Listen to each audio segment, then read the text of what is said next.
Assalamualaikum warahmatullahi wabarakatuh. Saya Muhammad Rizky Fadli dari Computer Science dan Saya Muhammad Faryaulia Akbar dari jurusan Computer Science. pada kesempatan ini kami akan membahas topik rahasia di balik layar virus komputer yang mengubah sejarah digital. Presentasi ini akan mengajak kita untuk melihat lebih dalam bagaimana berbagai jenis virus komputer bekerja, bagaimana dampaknya terhadap sistem digital dan kehidupan nyata, serta bagaimana peristiwa-peristiwa tersebut membentuk cara kita memandang keamanan siber saat ini. Melalui beberapa studi kasus serangan siber besar, kita akan memahami bahwa ancaman digital tidak hanya berkaitan dengan kerusakan data, tetapi juga memiliki implikasi ekonomi, sosial, dan bahkan kemanusiaan. Dengan memahami mekanisme dan dampak dari serangan-serangan tersebut, diharapkan kita dapat meningkatkan kesadaran serta memahami pentingnya pencegahan dalam menghadapi ancaman siber di era digital. Sebelum kita membahas berbagai kasus serangan siber besar yang telah mengubah sejarah digital, penting bagi kita untuk terlebih dahulu memahami apa yang dimaksud dengan virus komputer dan bagaimana posisinya dalam dunia keamanan siber. Secara konseptual, virus komputer memiliki kemiripan dengan virus biologis.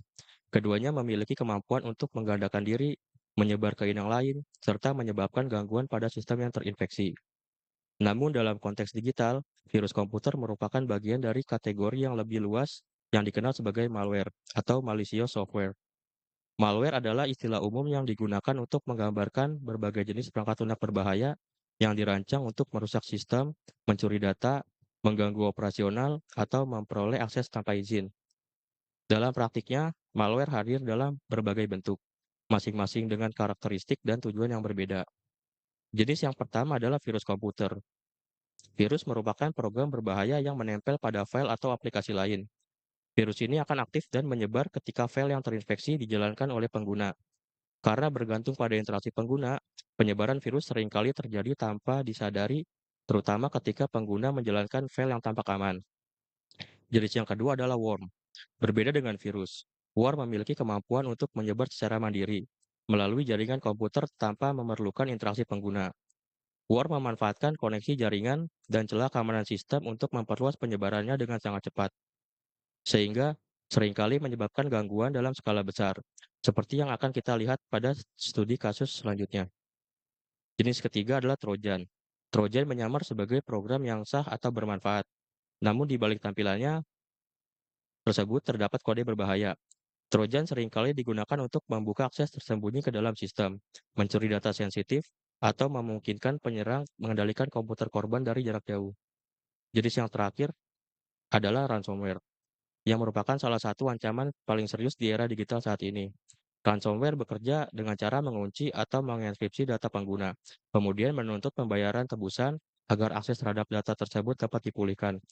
Serangan ransomware tidak hanya berdampak pada individu, tetapi juga telah melumpuhkan rumah sakit, perusahaan besar, hingga institusi pemerintahan. Sekarang mari kita pahami bagaimana virus dapat memasuki dan menyebar dengan cepat di dalam sistem. Yang pertama, infeksi. Virus umumnya masuk melalui lampiran file pada email yang mencurigakan. Begitu file tersebut dibuka atau dijalankan, virus akan aktif dalam sistem. Yang kedua, penyebaran. Pada tahap ini, virus memperbanyak diri. Ia dapat mengakses kontak list dan mengirimkan email berisi file terinfeksi ke kontak Anda. Penyebaran ini dapat terjadi secara eksponensial, sehingga jumlah pengguna yang terdampak dapat meningkat sangat pesat dalam waktu yang singkat. Yang ketiga, kerusakan. Setelah berhasil menyebar, virus mulai menjalankan aksi berbahaya. Tindakan ini dapat berupa penghapusan data, pengerusakan program, hingga pengambil alihan komputer untuk keperluan jaringan berbahaya. Mekanisme inilah yang akan kita lihat penerapannya melalui 4 studi kasus dunia nyata yang memiliki dampak signifikan. Yang pertama ada virus I Love You. I Love You Worm merupakan salah satu malware paling berpengaruh dalam sejarah keamanan digital yang muncul pada tahun 2000. Virus ini menyebar melalui email dengan subjek yang sangat sederhana, yaitu I love you, dan membawa lampiran bernama iloveyou.txt.vbs. Banyak pengguna mengira file tersebut hanyalah pesan biasa, padahal sebenarnya merupakan script visual basic yang akan langsung dieksekusi ketika dibuka. Setelah dijalankan, worm ini akan otomatis menyalin dirinya ke komputer korban, menimpa berbagai jenis file, dan mengirimkan salinannya ke seluruh kontak email pengguna. Hal ini menyebabkan penyebaran yang sangat cepat, bahkan dalam hitungan jam, karena email tersebut terlihat berasal dari orang yang dikenal. Peristiwa ini menjadi titik balik penting dalam sejarah keamanan siber, karena sejak saat itu, sistem keamanan email, pemindaian lampiran, serta kesadaran pengguna terhadap ancaman digital mulai berkembang secara serius. Worm ini membuktikan bahwa manusia seringkali menjadi mata rantai terlemah dalam sistem keamanan komputer. Yang berikutnya adalah MyDoomWorm. MyDoomWorm adalah salah satu worm email paling cepat menyebar dalam sejarah. Pertama kali terdeteksi pada tahun 2004. Worm ini menyebar melalui email dengan lampiran berbahaya yang menyamar sebagai pesan error file atau informasi penting sehingga mendorong pengguna untuk membukanya. Setelah dieksekusi, MyDoom tidak hanya mengirimkan dirinya ke dalam daftar kontak email korban, tetapi juga membuka backdoor pada sistem yang terinfeksi. Backdoor ini memungkinkan komputer korban dikendalikan dari jarak jauh dan dijadikan bagian dari serangan botnet tanpa sepengetahuan pemiliknya. Salah satu tujuan utama MyDoom adalah melancarkan serangan DDoS terhadap target tertentu, termasuk perusahaan teknologi besar. Akibatnya, lalu lintas internet global sempat melambat secara signifikan karena jutaan komputer terinfeksi secara bersamaan mengirimkan trafik yang berbahaya. Keberhasilan MyDoom menunjukkan pergeseran pola serangan malware dari sekedar penyebaran virus menjadi pemanfaatan komputer korban sebagai senjata siber. Insiden ini mendorong penguatan sistem keamanan email, firewall, serta pemantauan trafik jaringan untuk mendeteksi aktivitas botnet dan serangan DDoS. Maido menegaskan bahwa ancaman siber tidak hanya merugikan individu, tetapi juga dapat mengganggu stabilitas infrastruktur internet secara global.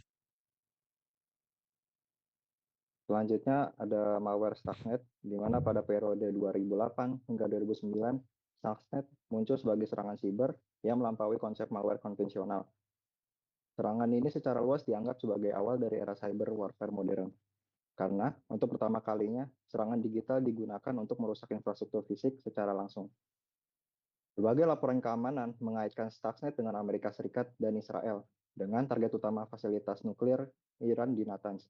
Tidak seperti malware pada umumnya, Stuxnet dirancang untuk menyerang sistem kontrol industri dan memanipulasi centrifuge pengayaan uranium tanpa segera terdeteksi. Serangan ini mengakibatkan kerusakan signifikan pada ribuan centrifuge dan menyebabkan keterlambatan besar pada program nuklir Iran. Peristiwa ini menjadi titik balik penting yang menunjukkan bahwa serangan siber dapat digunakan sebagai senjata strategis dalam konflik antar negara. Selanjutnya ada ransomware WannaCry, di mana serangan ini tuh dikenal sebagai salah satu ransomware terbesar di abad ke-21 yang dalam waktu kurang dari 72 jam berhasil menginfeksi lebih dari 200.000 komputer di lebih dari 150 negara. Penyebarannya berskala global dan berdampak lintas sektor. Salah satu aspek paling krusial dari serangan ini adalah dampaknya terhadap sektor kesehatan. Di Inggris, puluhan rumah sakit dan fasilitas medis mengalami gangguan sistem secara bersamaan, sehingga tenaga medis tidak dapat mengakses rekam medis digital, operasi harus ditunda, dan pasien dalam kondisi kritis terpaksa dialihkan ke rumah sakit lain. Selain itu, perusahaan logistik besar seperti FedEx yang terdampak menyebabkan keuntungan kantor, tertundanya pengiriman, dan gangguan pada rantai pasok global. Total kerugian ekonomi diperkirakan mencapai miliaran dolar. Namun, yang lebih penting, serangan ini juga menunjukkan bahwa ancaman siber tidak lagi hanya berdampak pada data dan sistem, tetapi juga berpotensi mengancam keselamatan manusia. Pelindungan terhadap ancaman siber dapat dibangun melalui 3 elemen utama. Yang pertama, ada protection. Pengguna perlu memasang perangkat lunak keamanan yang andal seperti antivirus, serta memastikan pembaruan sistem dilakukan secara rutin. Pembaruan ini berperan penting dalam menutup celah keamanan yang baru ditemukan. Selain itu, penggunaan firewall diperlukan untuk memantau dan membatasi lalu lintas jaringan yang mencurigakan. Lalu yang kedua adalah awareness. Awareness ini merupakan kesadaran pengguna yang merupakan aspek yang sangat menentukan karena banyak serangan siber berhasil akibat kelalaian manusia. Pengguna disarankan untuk berhati-hati terhadap email dari sumber yang tidak dikenal, tidak sembarang mengklik tautan, serta memverifikasi lampiran dan identitas pengirim. Pesan yang menawarkan keuntungan yang tidak realistis umumnya merupakan bentuk penipuan. Yang ketiga adalah backup.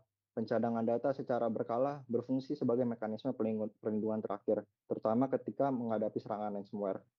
Backup sebaiknya disimpan secara offline dan diuji secara berkala untuk memastikan proses pemulihan data dapat berjalan dengan baik. Ketiga elemen ini saling melengkapi dan membentuk dasar dalam penerapan keamanan siber yang efektif.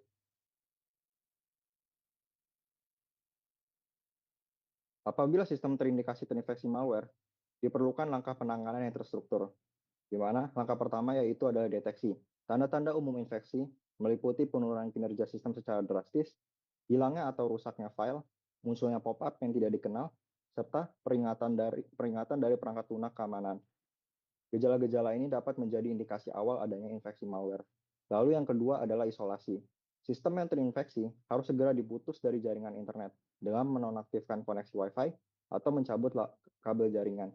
Tindakan ini bertujuan untuk mencegah penyebaran malware ke perangkat lain, serta menghentikan pengiriman data ke server penyerang.